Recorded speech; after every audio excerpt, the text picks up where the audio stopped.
traveler, Paimon. I suppose your story is ready. Yep. How about you? Do you need some more time? No need. I am also ready to tell my story. Paimon calls dibs! Paimon first! Please, go ahead. Okay, here goes. Once upon a time, there was an evil researcher who went into the mountains and did a crazy experiment on whopper flowers to transform their appearance. After a lot of pain and suffering, the whopper flowers finally took on a human form. Then, they stood by the side of the mountain to wait for unsuspecting bypassers. To whoever spoke to them, they would ask some questions such as, "Who am I? Who are you?" If the bypasser got the wrong answer, the last sound they'd make would be a yelp before the whopper flower ate them alive in one bite. Ooh, truly frightening. What the? You two aren't scared at all! Don't go nitpicking, okay? If you didn't like the story, go write your own!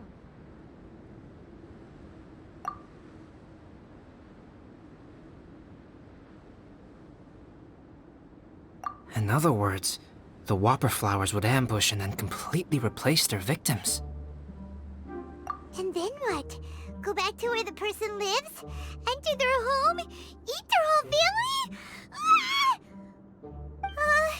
Paimon made up this story, but now Paimon's the one who's scared by it. It's a good story. Oh, may I write it down? I may bring it up in future conversations. What for? Just to scare people with? Yes. You've got a real mean streak, Albedo. Mine is a little longer than yours. It starts with an alchemist. A great alchemist once created Subject 1. Subject 1 was her proudest achievement, and successfully blended into human society. No one ever would have thought that this friend of theirs was in fact a synthetic human. However, unbeknownst to Subject 1, the alchemist had tried the same experiment many times before he had come into being.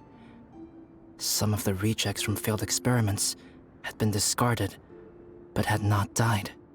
Subject 2 was one such failed experiment. He was swallowed by a great dragon that came to rest upon a snow-swept mountain.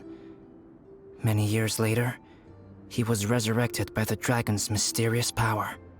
He saw all kinds of people on the mountain, including Subject 1, who had somehow miraculously blended in among them. Never in Subject 2's wildest imagination had he thought it possible for experimental life forms such as they to deceive everyone so successfully. He saw the way humans accepted Subject 1 as a friend, witnessed their affection as they addressed him by name. This was what Subject 2 wanted. Now, all that Subject 2 desired was to replace Subject 1 and take the joy of his existence for himself. This is giving Paimon the chills. So scary. Subject 2 began to unfold his plan. He stole Subject 1's books and notes, and studied all that Subject 1 had learned from the alchemist. Subject 2 was highly intelligent, and he learned quickly. He changed his face into an exact replica of Subject 1's face. Then, he found a plant with mimicry capabilities, and transformed it using dragon blood and alchemy. And so, not only did Subject 2 transform his own appearance to perfectly match that of Subject 1, he also created a third entity, Subject 3. What? There's 3 of them now? But Subject 2 wanted to become a perfected human.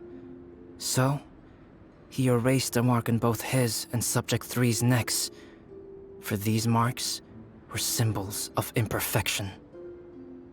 In my view, it was probably a subconscious act, an instinct. He so desperately craved to become a perfect human being that he forgot something. Human beings are defined by their flaws. Subject 2's plan was meticulously crafted. Subject 3 would draw Subject 1's attention. After Subject 1 disposed of Subject 3, he would assume the threat had now disappeared and would let his guard down. The next moment that Subject 1 was alone, Subject 2 would make his move. He would eliminate Subject 1 and become the only one remaining. He would secretly replace the Subject 1 of everyone's memories and inherit his identity, residence, clothing, sword, name, and friends. People would have no idea that the individual they knew had become somebody else from one day to the next. This is way too scary. Paimon's never gonna be able to trust anyone again.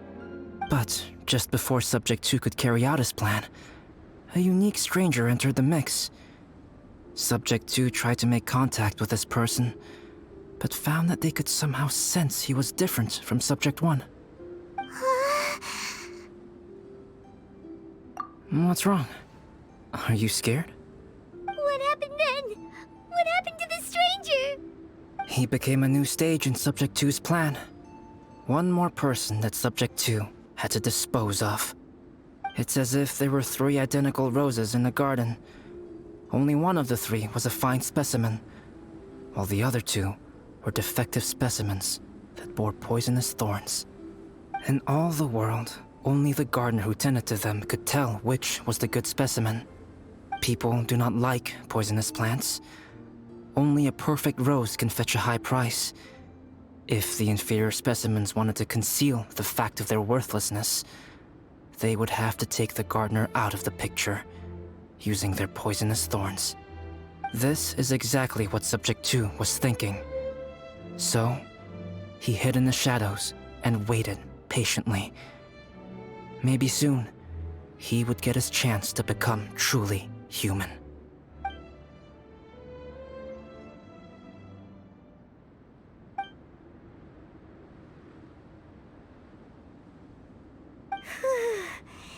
That was intense!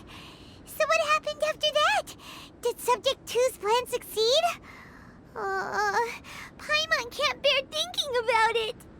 Fortunately, it is just a story. And even in this story, Subject 2 did not succeed. But you can never let your guard down on Dragonspine. Monsters mutated with Durin's power and blood are also creatures of Rhine-Daughter, just like me. You must beware of all such creatures. I'm glad to hear that. It's okay. I know what I am. You and I are both different, so there is no need for me to hide the truth from you. The only thing is that sometimes, when I think about how mighty the power of alchemy is, I feel so small. As beings who set foot in this world, how arrogant are we in desiring to control our destiny, and in desiring to create? Is creation an arrogant act, traveler? If not, why do we call the ones that created us and control us gods? If it is, then what qualifies us to call ourselves creators? How far must we take our reverence and respect, and what purpose does it serve? Nothing special, but whenever I think about it, I feel a twinge of grief. Poor Albedo. Hello? Traveler, are you here? Hey, is that Amber? Thought we might find you here. We're here to deliver a message from Cyrus. There's gonna be a big event down at the base camp, and they want you there too, Traveler. Winter camp is nearing its end. Apparently, even provisional instructors are required to attend. Looks like we need to go, Albedo. Bye for now. Then I won't keep you. I have some things to attend to here, so forgive me for not seeing you down. Don't worry about it. There have been no issues getting up and down the mountain recently.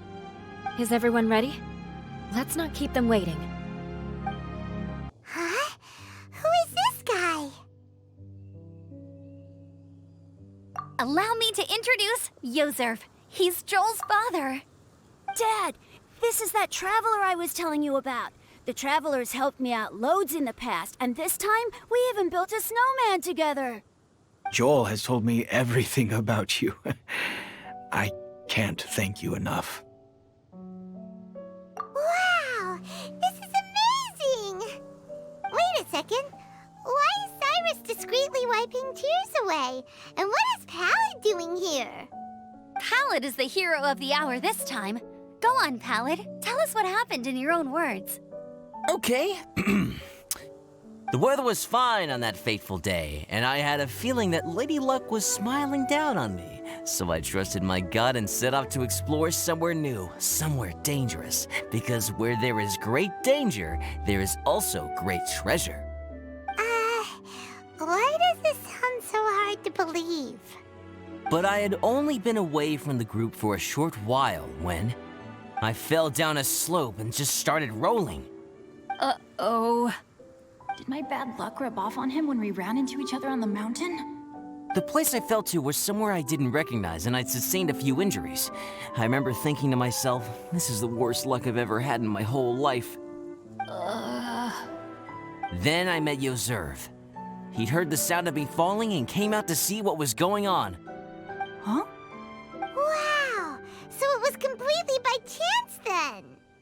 I thought he must have been someone from the Adventurers Guild here for the event, but after a few words of conversation, it was clear that he was having memory problems. He didn't even know his own name.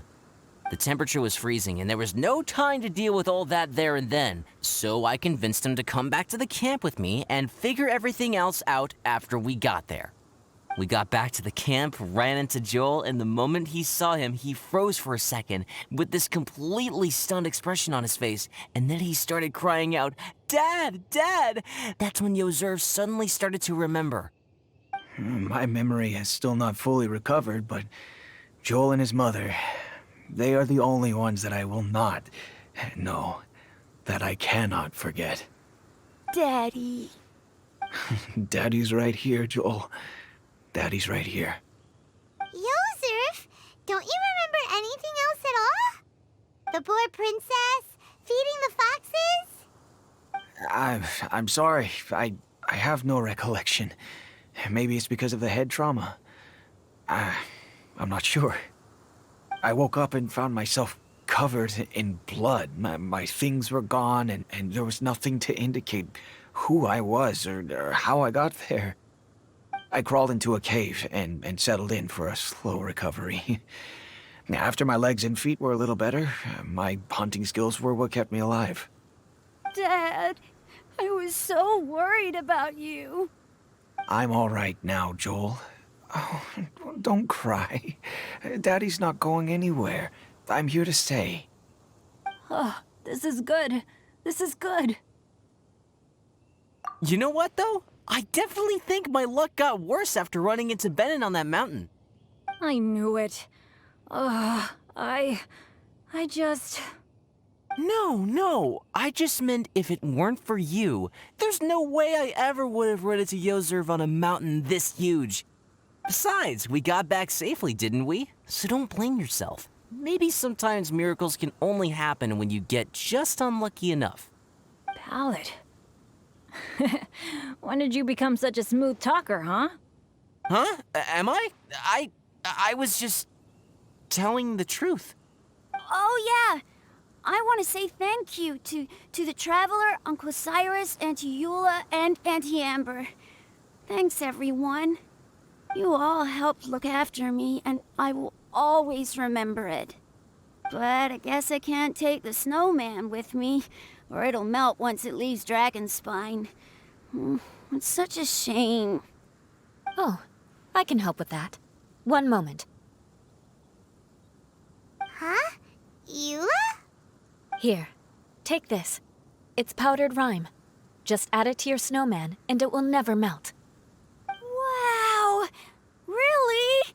Oh, this is awesome! You're the best, Auntie Eula! Dad, I have an unmeltable snowman now! How cool is that? How can I ever repay you all? Thank you all. Thank you from the bottom of my heart. Dad, I want to go move the snowman. Can we do it now, please? Okay. I'll be leaving with Joel now. I'm sure I'll see you all another day. Very well, very well. It's time for Pallet and I to have another discussion concerning his breaches of adventurer discipline. Huh? But Cyrus, I think I kind of made up for my mistakes this time, you know? See you guys! Oh, I made this for you and Amber. Think of it as a winter souvenir. Aw, are you sure? This must be really important to you. Come on now, just take it. No need to make such a fuss. Wow! Now our snowman won't melt either! Great! You're welcome.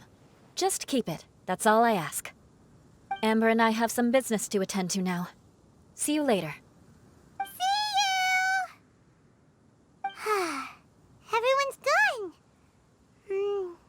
Seems like they've all got their own stuff to do now. Oh!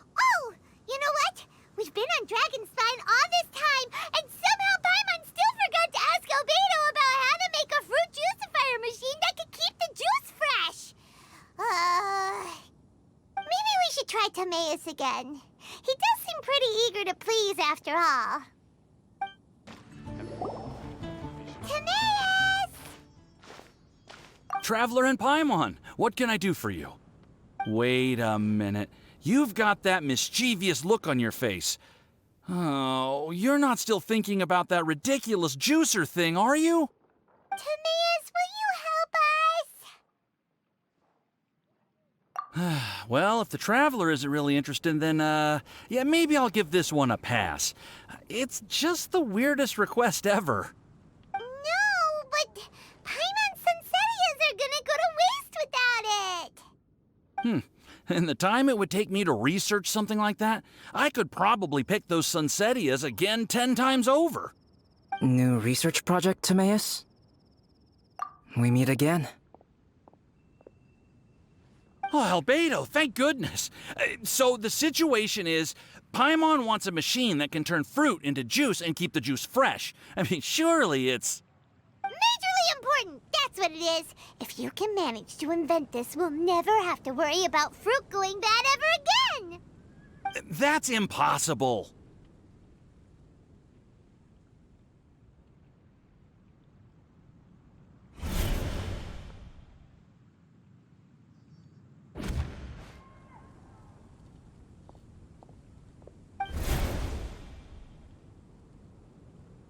Turning fruit into juice is not hard, but keeping it fresh is more difficult. But if you simply want to keep the fruit from rotting, there are many ways to achieve this. Right, Traveler?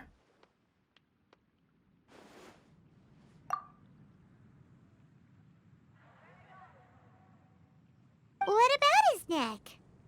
What's wrong? Is there something on my neck? From the look on your face, it's as if you thought I just played a practical joke on you that was in exceedingly poor taste.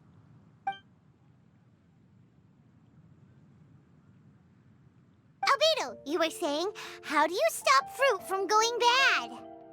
Well, one way would be to bury your fruit on Dragonspine, where the snow never melts all year round. But then Paimon won't be able to eat them! You could always live on Dragonspine. No, too cold for Paimon. Or you can give the fruit to me, and I would take it to Dragonspine for you. But since you don't like the cold, you'd have to send someone else to pick them up when you want them. This is where you come in, Traveler. Suddenly sounds a lot more feasible with other people doing all the work. Okay then, shall we go with that idea? Fruit buried on Dragonspine will stay fresh for much longer. However, it is also possible that the fruit will sprout and grow into fruit trees. Who knows? Maybe the next time you visit, it will have grown into an orchard. You can water the trees, add fertilizer, And when they finally bear fruit, he will have some fresh Sunsettias. No way! Then Paimon will have to be a gardener. That's not the goal here. Oh? Well, I don't think being a gardener is so bad.